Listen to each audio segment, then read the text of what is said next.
బాగున్న మేనేజర్ ఈరోజు సడన్గా మీతో బిహేవియర్ మార్చేశాడా? మిమ్మల్ని ఎక్కువ తిట్టడం స్టార్ట్ చేశాడా? మీటింగ్లో మిమ్మల్ని అవమానిస్తున్నాడా? మీకు ఎక్కువ వర్క్ ఇస్తున్నాడా? మిమ్మల్ని మైక్రో మేనేజ్ చేస్తున్నాడా? వీటన్నిటి కారణం మిమ్మల్ని ఎవడో కార్పొరేట్లో కాటేశాడని అర్థం అన్నమాట. స్నేక్స్ నుంచి మిమ్మల్ని మీరు ప్రివెంట్ చేసుకోవడానికి రెండు విషయాలు అయితే మీరు గుర్తుపెట్టుకోవాలన్నమాట. ఫస్ట్ విషయం అయితే పర్సనల్ విషయాలు ఏది మీరు షేర్ చేసుకోకూడదు.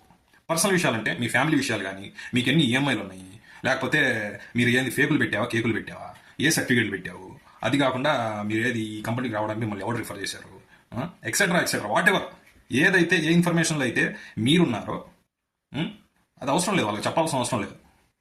సో అది గుర్తుపెట్టుకోండి. సెకండ్ ఏంటంటే థర్డ్ పర్సన్ గురించి వేరే వాడు వచ్చి మీకు మాట్లాడేటప్పుడు ఆ పర్సన్ గురించి మీరు చాలా చాలా చాలా అలర్ట్గా ఉండి మాట్లాడండి. చాలా అలర్ట్గా ఉండి మాట్లాడకపోవడం చాలా మంచిది. మాట్లాడాల్సి వస్తే చాలా అలర్ట్గా ఉండి మాట్లాడండి. ఎందుకంటే మీరు మాట్లాడే ప్రతి మాట అక్కడికి వెళ్ళే అవకాశం, ఆ మూడో పర్సన్ ఎవరి గురించి అయితే మీరు మాట్లాడుతున్నారో వాళ్ళ దగ్గరికి వెళ్ళే అవకాశం ఉంది. సో ఈ స్నేక్స్ అనే వాళ్ళు డిఫరెంట్ టైప్స్ ఉంటుంది. అమ్మాయిలు కూడా స్నేక్స్ ఉండొచ్చు. మరి సడన్గా ఇప్పుడు మరి ఒక అమ్మాయి వచ్చేసి ఎందుకు ఆయనకి నువ్వు అంటే ఇంత కోపం, ఎప్పుడు నిన్నే తిడుతుంటాడు ఏంటి మీటింగ్లో, ఎప్పుడు నిన్నే అంటా ఉంటాడు ఏంటి మీటింగ్లో, ఎందుకు బాస్ అంత కోపం నువ్వు అంటే, నువ్వు మంచోడివే కదా అనగానే మీరు ఫీల్ అయిపోయి గబా ఆయన గురించి 4 చాడీలు చెప్తే మీరే ముహూర్తం పెట్టి ఇచ్చినట్టు అనమాట. నా కాటి ఈ టైంకి వచ్చి కాటేసి వెళ్ళిపోను, రెడీగా ఉంటాను అని చెప్పి మీరే ఇచ్చినట్టు అనమాట. అది ఈ 2 విషయాలు గుర్తుపెట్టుకోండి. అసలు ఈ కాట్లేసే వాళ్ళు ఎందుకు కాటేస్తున్నారు, ఈ కాట్లు వేయడం వల్ల వాళ్ళకి ఏం ఉపయోగం అని చెప్పి ఈ క్వశ్చన్కి ఆన్సర్ తెలుసుకోవడం కోసం చాలా మంది కాట్లేసిన వాళ్ళని పర్సనల్ వెళ్ళి అడిగాను అనమాట. ప్లస్ నాకు తెలిసిన కొన్ని మేనేజర్లని వాళ్ళని కొన్ని ఎగ్జాంపుల్స్ అన్ని నేను చూసిన దాన్ని బట్టి నాకు అర్థమైంది ఏంటంటే, ఈ మేనేజర్స్, ఈ లీడ్స్ ఎవరైతే ఉంటారో వీళ్ళందరికీ కంపెనీలో వాళ్ళ గురించి ఏమనుకుంటున్నారు జనాలు అని చెప్పి తెలుసుకోవాలని ఒక కుతూహలం అనేది లోపల ఉంటుందన్నమాట. ఈ ఆత్రం, ఈ క్యూరియాసిటీ లోపల ఉండి వాళ్ళు డైరెక్ట్గా వచ్చి అడిగితే మనం ఎవరో నోరు తెరవం. కాబట్టి ఇట్లాంటి స్నేక్ ఎవరైనా వచ్చి సార్ మీ గురించి ఇలా అనుకుంటున్నారు సార్ అని చెప్పి చెప్పగానే ఈయన అమ్మటే ఎలర్ట్ అయిపోయి అవునా ఏమంటున్నారు చెప్పు పర్లేదు చెప్పు సార్, పేర్లన్నీ ఎందుకు సార్, చెప్పు పర్లేదు వాడు ఆ నెక్స్ట్ మినిట్ క్లోజ్ అయిపోతాడు అనమాట ఆ మేనేజర్కి. ఒక కేసు ఏంటంటే బాగా వర్క్ చేసేవాడు ఒకడు ఉన్నాడు, వాడిని తీసేసి కంపెనీలో తీసేయాల్సిన ఒక పరిస్థితి వచ్చింది.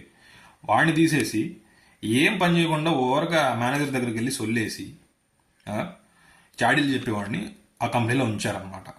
దానికి కారణం ఏంటంటే వాడు నాకు మొత్తం చెప్తాడు, కంపెనీలో ఏం జరుగుతున్నాయో మొత్తం చెప్తాడు, మీరు ఎవరు ఏం చెప్పరు, నాకు ఎట్లా తెలుస్తుంది కంపెనీలో ఎవరు ఏం వర్క్ చేస్తున్నారేమో వీడు చెప్తాడు నాకు, అందుకని ఈడే ఇంపార్టెంట్ అని చెప్పి ఆయన పెట్టుకున్నాడు. ఇలా ఉంటుంది కార్పొరేట్లో. ఆ స్నేక్స్ అనే వాళ్ళు చెప్పడానికి చాలా కారణాలు ఉన్నాయి. అప్రైజల్స్ కావచ్చు, వాళ్ళది జాబ్ సెక్యూరిటీ కోసం కావచ్చు, ఎక్సెట్రా అనమాట. సో ఇప్పుడు ఇవన్నీ ఓకే, ఆల్రెడీ నేను కార్డుకు గురయ్యాను, నేను ఐడెంటిఫై చేసుకున్నాను, బిహేవియర్స్ మారిపోయినాయి, నేను ఎలా దాన్ని సెట్ చేయాలి అనేది దానికి నాకు పరిష్కారం ఉంది. నేను ట్రై చేసింది అయితే ఉంది. దానికంటే ముందు ఫస్ట్ 2 రకాల కార్డులు ఉన్నాయి అన్నమాట. ఒకటేమో లైట్ కార్డు, ఒకటేమో హెవీ కార్డు. హెవీ కార్డు నుంచి ఎవరు మిమ్మల్ని కాపాడలేరు. హెవీ కార్డులో ఏంటంటే విత్ ప్రూఫ్స్ వెళ్ళిపోతుంది అన్నమాట. మీరు ఏదో వాగింది ఒక వీడియో ప్రూఫ్, ఏదో వీడియోలే మేనేజర్ వాడికి ఏం తెలియదురా అనేదో వాగింది ఆ వీడియో ప్రూఫ్తో, లేకపోతే రికార్డింగ్ అని మొత్తం వెళ్ళిపోయింది. దాని నుంచి మిమ్మల్ని తప్పించడం నియర్లీ ఇంపాసిబుల్. దానికోసం మీరు ఏం చేయొచ్చు అంటే, మీ కంపెనీలో అవకాశం ఉంటే వేరే ప్రాజెక్ట్ షిఫ్ట్ అవ్వడమో లేకపోతే కంపెనీ మారిపోవడమో చేయాలి, మీకు సివియర్ అన్కంఫర్టబిలిటీ ఉంటే. లైట్ కార్ట్ అంటే మీరు దాని నుంచి బయటికి రావచ్చు. దాని నుంచి బయటికి రావడానికి ఓన్లీ ఏంటంటే జస్ట్ వెళ్ళి కన్ఫరెన్స్ చేయడం. సింపుల్గా ఏంటంటే వెళ్ళి కాఫీ బ్రేకుల్లో జాయిన్ అవ్వడం, లంచ్ బ్రేకుల్లో జాయిన్ అవ్వడం, ఓ 2 days అలా క్లోజ్గా ఉండడం. అని తెలుసు మైండ్లో ఆయన అనుకుంటానే ఉంటాడు మీ గురించి, బట్ మీరు క్లోజ్ అయ్యి 2 days ఎక్కువ దొరికిపోతారు. మీరు చెప్పాలన్నమాట ఇలా నా గురించి ఇలా నెగిటివ్ వస్తుంది బయట ఆఫీస్లో సార్, ఏదో టాపిక్గా చెప్పాలి, నేను బయటికి స్పెషల్గా దిగకూడదు. ఇలా నెగిటివ్ వస్తుంది సార్ బయటికి, నాకు ఏం చేయాలో అర్థం కావట్లేదు, ఎవరు ఏమనుకున్న ఇబ్బంది లేదు సార్. ఒకవేళ మీ మేనేజర్ ఒక ఏజ్ ఎక్కువ అయితే మీరు నాకు ఫాదర్ లాంటి వాళ్ళు, ఒక ఏజ్ తక్కువ అయితే మీరు నాకు బ్రదర్ లాంటి వాళ్ళు, అది ఎక్కడ అదంతా స్ప్రెడ్ అయ్యి నేనేదో మిమ్మల్ని అన్నానని చెప్పేసి వేరే వాళ్ళు ఎవరు వచ్చి మీకు చెప్తారేమో, అది నేను తట్టుకోలేను సార్. మీరు ఫీల్ అయితే నాకు చాలా బాధగా ఉంటుంది సార్. అది వేరే వాళ్ళు ఏమన్నా అనుకోండి సార్, ఇబ్బంది లేదు. మీరు నాకు ఇంపార్టెంట్ సార్, మీరు ఫస్ట్ నుంచి మీరు నాకు ఎలా ట్రీట్ చేశారో నాకు తెలుసు సార్. సో అదే సార్ నాకు చాలా బాధగా ఉంది సార్, ప్లీజ్ సార్ అలాంటి ఏమైనా ఉంటే ఫస్ట్ నాకే చెప్పండి సార్, కానీ మీరు బాధపడకండి సార్ ప్లీజ్ సార్ అని చెప్తే 99% నెక్స్ట్ డే నుంచి మీకు ట్రీట్మెంట్ మారిపోయింది. అప్పుడే ఆ చెప్పిన నెక్స్ట్ మినిట్లోనే మీకు బిహేవియర్ వాళ్ళది మారిపోయింది. ఎందుకంటే you are nearly telling them sorry. మీరు ఒప్పేసుకుంటే ఏంటంటే మీరు ఆల్రెడీ చెప్పానని చెప్పి కన్ఫర్మ్ అయిపోయింది.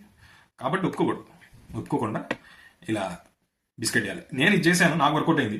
మరి మీరు ఏమన్నా చేస్తుంటే మీకు ఏమైనా వర్కౌట్ అయ్యండి కింద కమెంట్స్లో రాయండి. ఇలా మీరు ఆ కార్ట్ల నుంచి బయటకు వచ్చే అవకాశం అయితే ఉంది.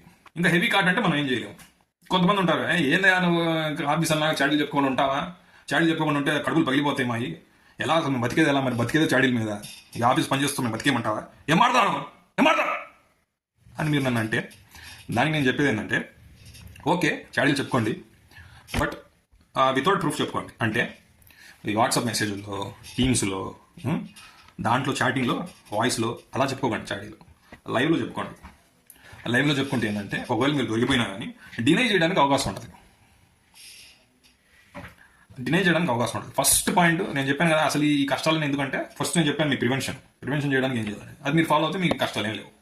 లేదు మేము చేయలేకపోతున్నాం అంటే మరి ఇదనమాట. కార్పొరేట్లో స్నేక్స్ ఉండొచ్చు, మీ పక్కనే ఉండొచ్చు, మీతో పాటే ఉండొచ్చు, మీతో పాటే డైలీ కాఫీ బ్రేక్కి రావచ్చు, లంచ్ బ్రేక్కి రావచ్చు, మీతో పాటే మందు తాగొచ్చు, మీ బైక్ మీదే ట్రావెల్ అవ్వచ్చు, ప్రతి దాంట్లో మీతో పాటే ఉండొచ్చు, మిమ్మల్ని ఏదో ఒక రోజు కాటు వేయొచ్చు. కాబట్టి మీరంతా చూసుకోండి.